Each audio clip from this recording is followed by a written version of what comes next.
Hello and welcome back to the Author Roundup, a special segment of the Book Connection Show where we meet up and coming indie authors and talk to them about the recently released books.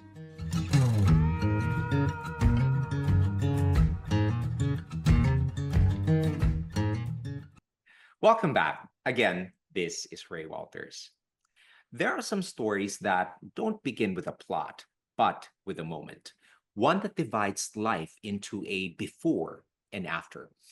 Our guest lived that moment the day her 27-year-old son, Adam, died as a result of injuries sustained in a car accident. Adam was an organ donor, and his final gift gave life to others. But our guest, the journey was just beginning. While Adam was still on life support, something extraordinary happened. He began communicating with her, opening the door to a new kind of relationship, not bound by the physical world, but rooted in something eternal. Over the course of 12 years, our guest followed signs, synchronicities, and spirit-led detours that she calls a wild goose chase with Adam. Along the way, she not only processed her own grief, but also stepped into a calling, helping others release limiting beliefs through her work as a past life regression guide and Psych K facilitator. Through it all, she discovered something unexpected, something powerful within herself. The story she shares today is one of love, loss, connection, and transformation. It's both deeply personal and universally human. Please join me in welcoming the author of Adam's Gift, the true story of a grieving mother's dive down the rabbit hole and the treasure she discovered within, Cindy Adams. Hi, Cindy. Welcome to the show. Hi, Ray. Thank you so much for having me. It is a pleasure to be here. It's a pleasure to have you, of course, Cindy. Congratulations in getting this book published. Thank you. Thank you. Thank you. Right. So, Cindy, let's begin, of course, at the beginning, not with Adam's passing, but with his presence. Can you tell us about the kind of person Adam was and what made your bond with him so uniquely strong? Adam was very different from the very beginning. He was 6 hours old when he raised his head off my shoulder and looked around the room. And I went, oh, he had a big presence for a very little person. Hmm. He was very bright, very creative. He was funny. He was divergent. He's the kind of guy who would say or do something totally unexpected. For instance, one day I picked him up from kindergarten. He's 5 years old, and the teacher says, I have to show you something. She goes into the class and comes back out with a sheet of paper. And she Hmm. said, here's a math sheet. There are 10 addition problems at the top and 10 subtraction problems at the bottom. She said Adam was the first to finish. She brought him up and he had added all 20 problems. She said, I told him to pay attention to the signs and go back and correct his paper. She said he was back in a flash. He crossed all the minus signs. Sounds amazing. At 5, absolutely. So this is the personality we're dealing with. He was just always divergent, just different. And Mhm. he was fascinating to me. I mean, everything about him fascinated me. A lot of us sort of modulate our personalities depending on the circumstances and where we are. It was like he didn't know how to not just be him. Mhm. And by the same token, he didn't know how to deal with people judging each other. Okay. He found it to be very unfair that some people weren't free to be themselves because of the court of public opinion. Right. Cindy, the title, Adam's Gift, works on several levels. What does the title mean to you now? And did it evolve in meaning during the writing process? It did.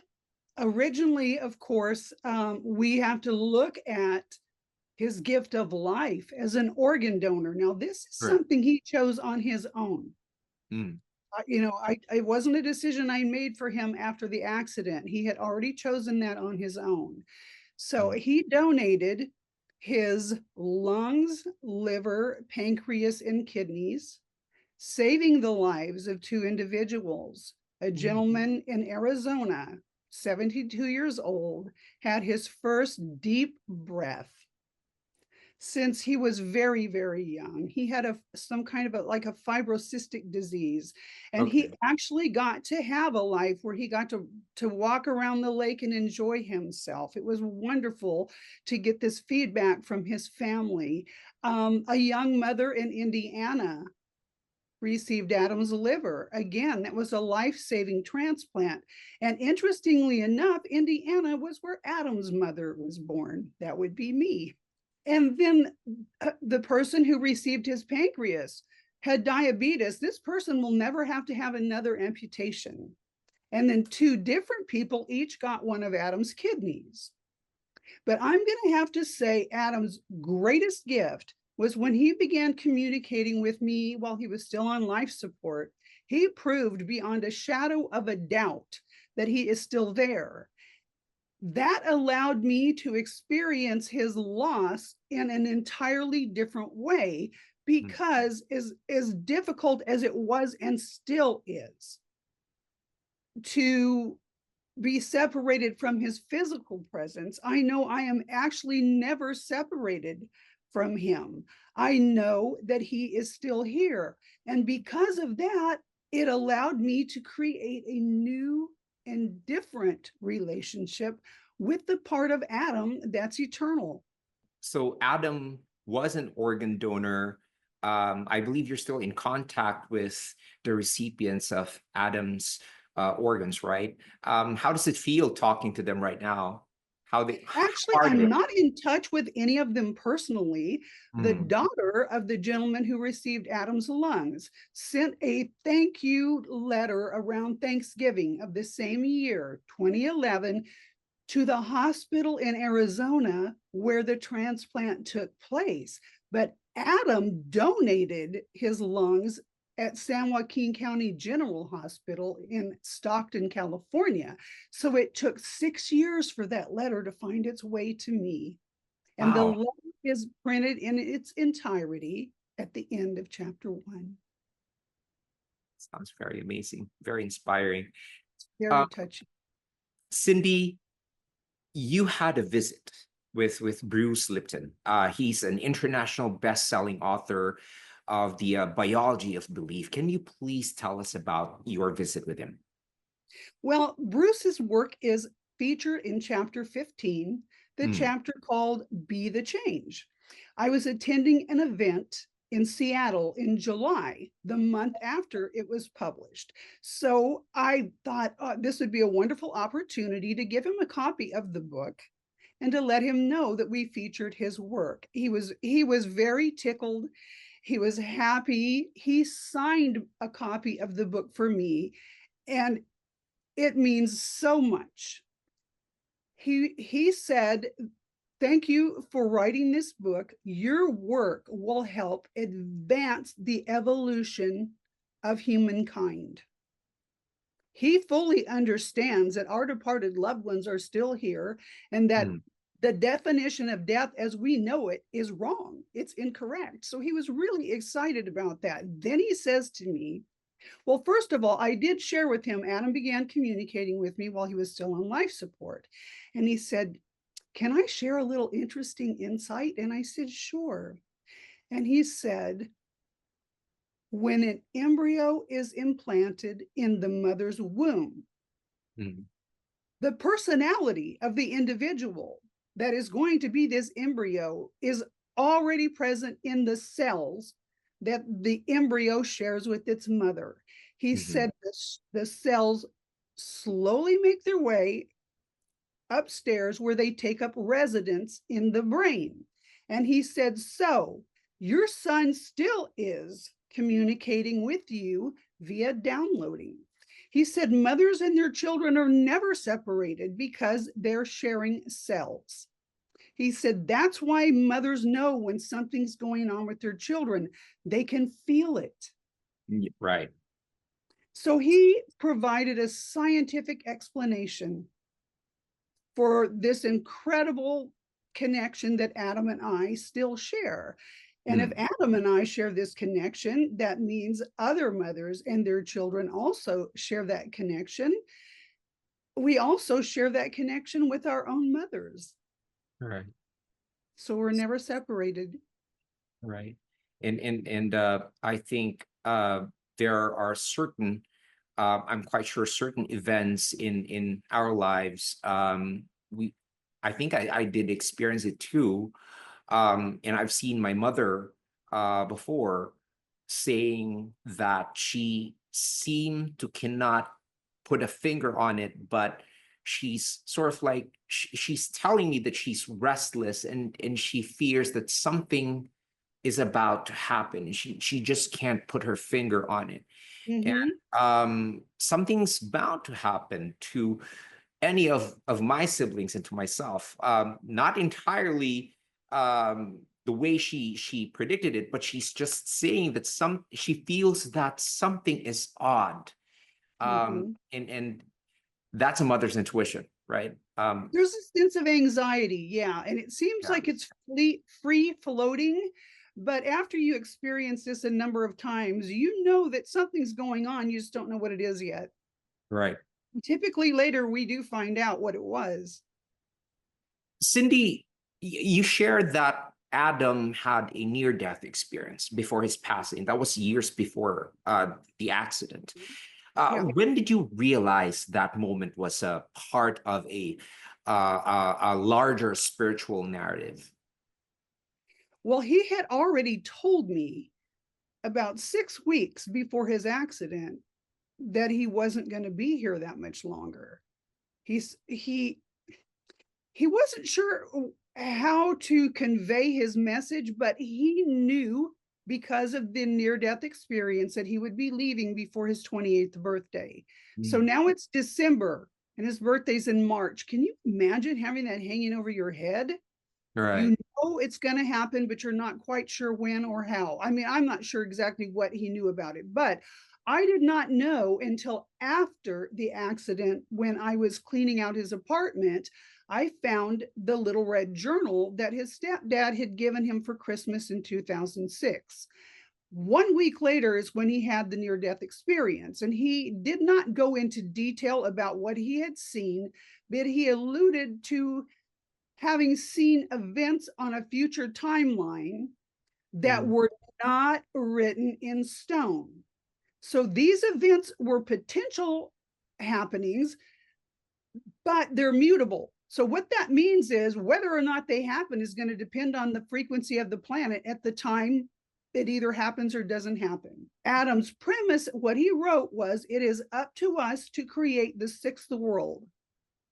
Mm. Number six is the number of harmony and balance. So he Mhm. was talking about it is up to us to create a world of harmony and balance. And he said, love will set us free. Well, what does it mean?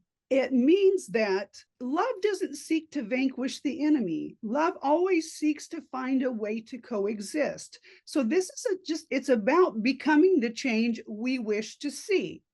When we need to be responsible for the energy we put out in the world, when we behave in a certain way, regardless of the circumstances, if we ask ourselves, would I want to live in a world where everybody acts like I do? That's kind of a heavy weight to carry, but the answer really needs to be yes, right? He basically saw some future events on a timeline. He said to me about 6 weeks before the accident, he came over and he's walking he's sort of ambling around the kitchen with his hands in his pockets, and he just isn't sure what to say. So he starts with, there are going to be a lot of changes in the world over the next few years. He This was proceeded 6 weeks before the accident, right? before the accident. Okay. Before the accident. So the first thing he said was, I've been spending a lot of time on the other side. How do you respond to that? But he was standing in the very same place on the black and white kitchen tiles in my kitchen. They look like a Mhm. chessboard. He had been standing in the very same place when several years before, he said, one of these days, I'm going to fly away in the Delta. What does that even mean? The Delta it's a waterway that goes from Stockton all the way to San Francisco Bay. And I thought, what does that mean? It sounded something very dramatic. And of course, it scared the life out of me. So Mm. here he is freaking me out again. He says, I've been spending a lot of time on the other side. And he said, there are going to be a lot of changes over the next few years. And I said, well, when will these changes occur? He said, about 10 years. That was 10 years before COVID. And I said, what kind of changes? And he's earth changes. And he said, earth changes and other kinds of changes. As it hit that timeline, the world has changed as we know it. It's not the same world it used to be. And one of the things that's new and different about the way the world is now, we know what doesn't work. We are no longer creating the future from the past because we know that what we have done in the past doesn't work. So, that in mind, we also know that we don't have to die to ascend to a higher level of consciousness. And when even one of us raises our own vibration, it raises the frequency of the entire planet. So, in terms of future events, the higher the frequency of planet Earth, the milder these events are going to be. Mother Nature has to shake it off. You know how you give a dog a bath, the first thing it does is just shake itself off? When Mother Nature does that, we pay the price. So Right. we want to keep Mother Nature happy and feeling secure. We want to be responsible with her resources. We want to be thankful for the bounty that Mother Earth provides, and more compassionate toward each other. I think we all need compassion for each other, actually, being considerate about each other. You don't know the other person's story. You don't know what that person's going through. And Right. one of the reasons I wrote this book is I found that as I was running errands immediately after the accident, having to buy something to wear to the memorial service, having to have things printed, as the story came out and I shared with people that he started communicating with me while he was still on life support, I was surprised by how many people had had similar experiences, but they talked themselves out of believing it. And because of that, they still feel separated from their loved one. They could have started a new and different relationship. And of course, we don't want to do that with everyone that passes because life and death is a normal cycle. But it's, Mm. for mothers and spouses, there are some of us where that loss was a very, very big part of our lives. And we experience grief because we have all this love and it has nowhere to go. But it really does. That's the part we need to know. It does have somewhere to go. We can create a new and different relationship. What does it look Mm. like? It might look like finding a dime on the sidewalk. I have a follow-up question for you. So that was 6 weeks before the accident. Uh, Yes. what were you feeling as the weeks progressed on, especially on the day of the accident? Did you have that kind of weird feeling in you? This is what's weird. I just forgot about it because, like I said, Adam was divergent his entire life. So Adam popping off with something odd was not unusual. I just kind of put it in the But back of my Did you mind. believe did you believe what he said 6 weeks prior?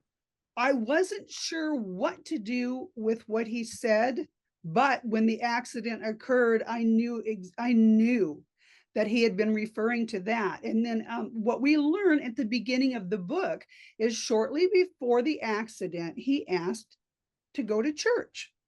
And I thought it was really strange because typically we didn't go except for a memorial service. It's not that we weren't spiritual, but not religious. And Unity is the church that we've always felt most comfortable in. Unity is the church where he went as a little boy. And this is where the memorial service was held. Okay. So I asked him, why do you want, why do you want to go to church? And he said to get some comfort. And I knew something was going on in his personal life. He was in a situation that a lot of people were judging, and he just felt like he couldn't be himself. So I thought maybe that's what he was referring to. But so I did not learn this until after Adam's memorial service, which was held on Valentine's Day. But when Adam and I went to church the Sunday before Christmas, the whole congregation's heads were bowed in prayer. The woman behind me, Antoinette Shelley, I didn't know this woman. I'd never met her before. She said when she raised her head up and opened her eyes, she saw an angel standing over Adam and me. I'm getting goosies up my arms and legs as I tell you this. She saw an angel standing over the two of us, and she Mhm. was just too shy to tell me. She said, I didn't want you to think I was crazy because I didn't know you. But I am ever so grateful that she shared. It didn't matter how long it took. I mean, can you imagine the nugget, the treasure? Very, very interesting. One of the ways I had the courage to go through and write the book, I mean, as you can Mm. imagine, it was a very, very difficult book to write. No one's going to want to walk back through those hospital doors and re-experience what I experienced. But from chapter 2 on, this is not a sad book. It's an uplifting book Mm. about the fact that we're all energy. Energy can't be created and Mm. it can't be destroyed. It simply changes forms. Nothing really dies. Cindy, speaking of uh, going back through your memories with what you've experienced in the hospital scenes, they are raw, they are intimate. How did you maintain clarity and courage in those final days, especially when faced with decisions about organ donation, for example? Well, Adam made that decision when he got his license. So I just had to confirm, yes, he was an organ donor. The only explanation for how I was able to manage this, to cope with the situation, was it was like this state of grace just descended upon me. Okay. And I knew that I had a job to do, and I knew it was a soul contract. Adam had been telling me from a very young age that he wasn't going to have a long life. So here he is in the hospital on life support, and I thought, okay, this is it. This is the contract. And it's interesting how certain little moments in our lives kind of come forward. It feels almost like a bookmark. And what I'm talking about is, I mentioned earlier that when Adam was 6 hours old, he raised his head off my shoulder and looked around Right. the room. Well, at Mm. the time he did that, I was talking on the phone with my aunt. She had called to congratulate me Mm. on Adam's birth. Her birthday is January 23rd. That is the date of the accident. So I'm talking to her on the phone that morning, and I was preoccupied during the phone call because I knew his dad was on the way to the hospital to pick us up. And I was Mm. obsessing about whether he remembered his car seat, his safety restraint. And then when Adam had his accident, he wasn't wearing a seatbelt. And I knew right then something wasn't right because he wore his seatbelt religiously. And so for years, I thought, that doesn't sound right. So the accident was caused by fog. The fog was so thick, he couldn't Okay. see in front of the car. So several years after the accident, he actually showed me what happened. Adam was 5'5" Mhm. and he was driving a Chevy Suburban. So this was a big vehicle. He couldn't see, so he rolled down the window and he leaned over trying to look out the window. But because he's only 5'5", he couldn't reach out far enough. So he unhooked the seatbelt and pushed himself up to look out the window. And as Okay. soon as he did that, the right front tire hit some cement pilings on the side of the road. The car flipped end over end, and he was ejected out of the driver's side window, landing on the back of his head. And he laid there until sometime between 9 and 10 o'clock the next morning, when someone driving by saw him lying along the side of the road. He had a hypothermia when he was taken to the hospital. So that's when I received a phone call, actually from his father. David said that he had gotten a call from the office at the marina where he lived on a houseboat, saying that San Joaquin County Hospital had called and it was about Adam, and they wanted him to call back. And he was terrified, and he just said, would you call and let me know what's happening? And of course, we know the rest of the story. Um, Cindy, I don't know what to say, but I just want to go ahead and continue on with our conversation. Um, One of the most striking aspects of the story you've written is how humor and lightness thread through the darkness. My question here is, was that a natural part of your grief or something you had to sort of like cultivate? That was Adam's doing. He set the tone with that. Mm. The very first thing he said to me, remember I said he started communicating with me while he was still on life support. The first thing he said, I had cut some locks of his hair to save as a keepsake. And when I was finished, I'm standing at the head of his bed and I was looking down at his hair, imagining, I'm examining my handiwork. And he says, Mom, what did you do to my hair?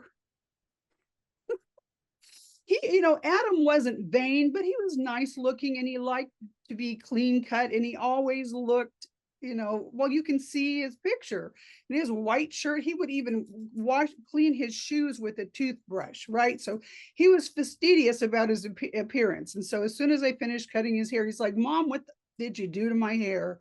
And that was one of the issues I had with writing the book. I'm like, Adam, how do you write this book if you don't stop saying the F word?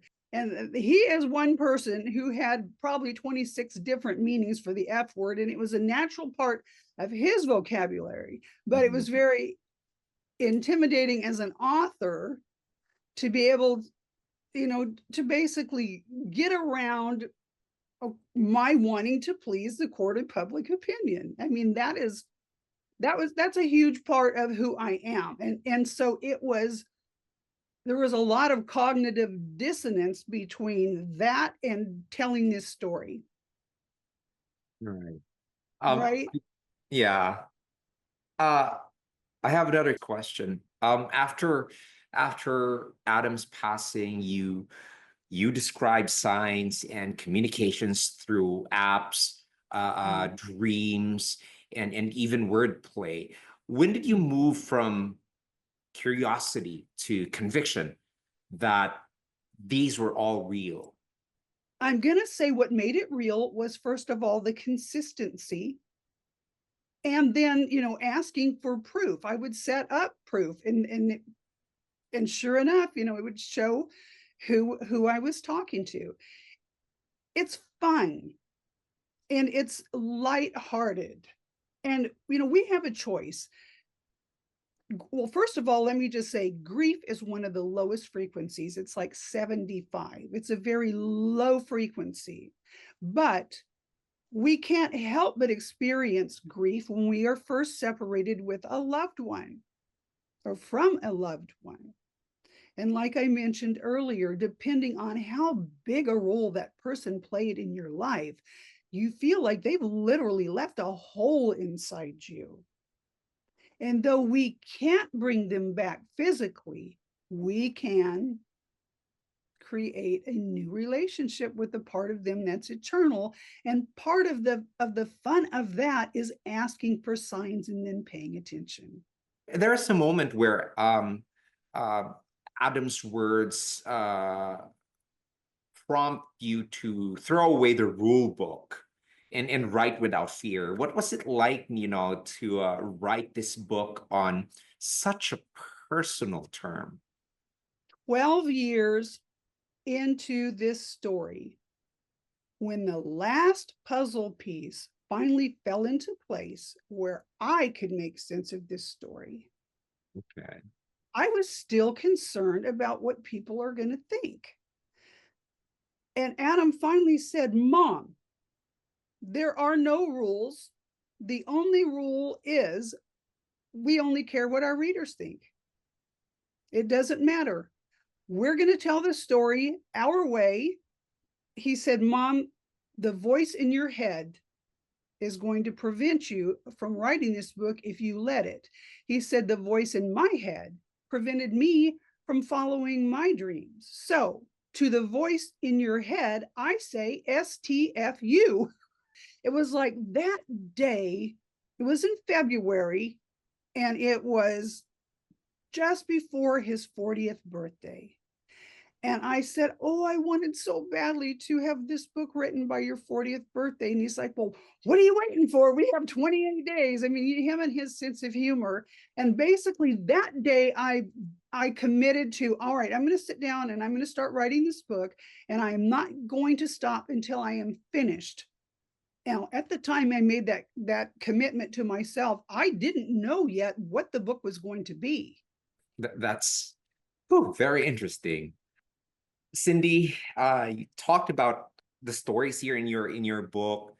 Throughout the entire book that you've written, you blended science, metaphysics, and emotions.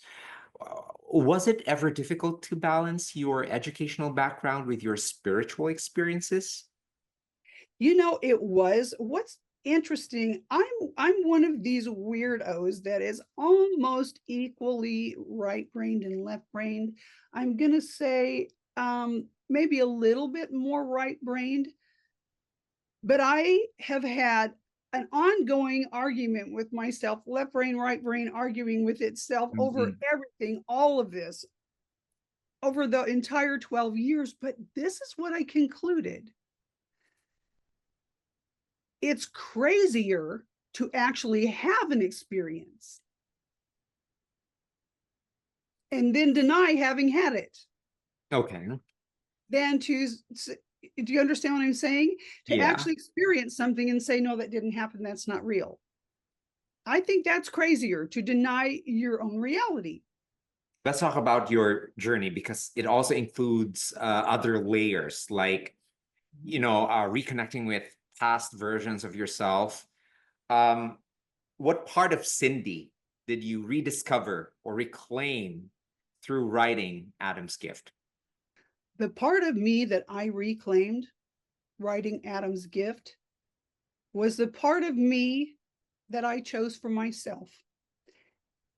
I realized immediately, especially if you read the chapter about Brother Long's Traveling Salvation Show, my grandfather was an evangelist.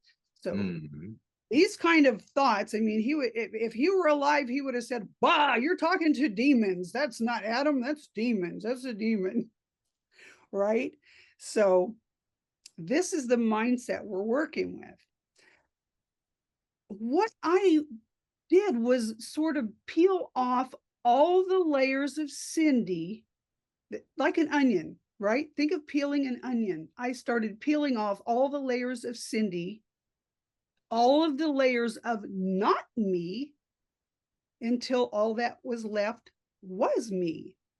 So basically, I reclaimed the Cindy that I was as a child, the one that has a faith of a child, the one that believes in miracles, the one who approaches the world with a curious and open mind without expectations, because that's where the magic is. It is in the now. It's Mhm. in this moment. To close this conversation that we have, I just want to ask you this. If readers remember one thing after closing the final page of your book, what would you want that to be? And where can they go to continue connecting with Adam's story? What I would like readers to remember is that we are energy beings. Energy can't be created and it can't be destroyed. It simply changes forms. So our departed loved ones are still here.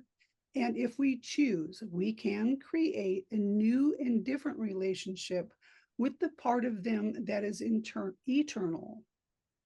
The second thing I would like for them to remember is you don't have to die to evolve consciously. And when any one of us raises our vibration, we are raising the frequency of the entire planet. So when given a choice in all circumstances, choose love over fear. That was very beautiful, Cindy. It's a Thank pleasure you. talking to you, having you on the show with us today. Thank you for discussing your book with us. It was truly my pleasure. Thank My you for pleasure's having me. mine, actually. Any plans for your book before we go? For those who are interested in learning more, they could check out our website, adamsgift.net, or my page as a healer, cindyannajones.com, to learn a little bit more about BQH, QHHT, or Psyche. All three of these healing modalities are phenomenal at addressing a limited belief system that is holding us back from achieving our dreams. Lastly, where can we pick up a copy of your book? I'm sure there are interested viewers and listeners out there. So where can they grab a copy of your book? Well, now that we know the book is phenomenal and it's absolutely life-changing and it's not a sad book, it's very uplifting, you can get a copy of Adam's Gift at Amazon.com, BarnesandNoble.com, Archway Publications website, virtually anywhere books are sold. And I'm about to record the audio book, so an audible version will be available shortly. We're looking forward to that, Cindy. Thank you so much again for your time. I'm hoping that we'd be able to have another conversation if you have another book that you are going to publish. You know, it's funny because people assume I'm going to just keep writing books, and it's still so new and so big and so fresh. I'm like, no, I'm okay with being a one book wonder. That'd be fine. Who That's, knows? We'll yeah, see. who knows? We'll see. Well, Cindy, again, thank you so much for your time, for saying yes to having this conversation with me here on the Author Roundup. I also want to give a big shout out to our awesome viewers and listeners for joining us for this interview. Stay tuned for more inspiring conversations on the Book Connection Show. I'm Ray Walters. Join me next time as we explore the world of supported self-publishing, one indie author at a time.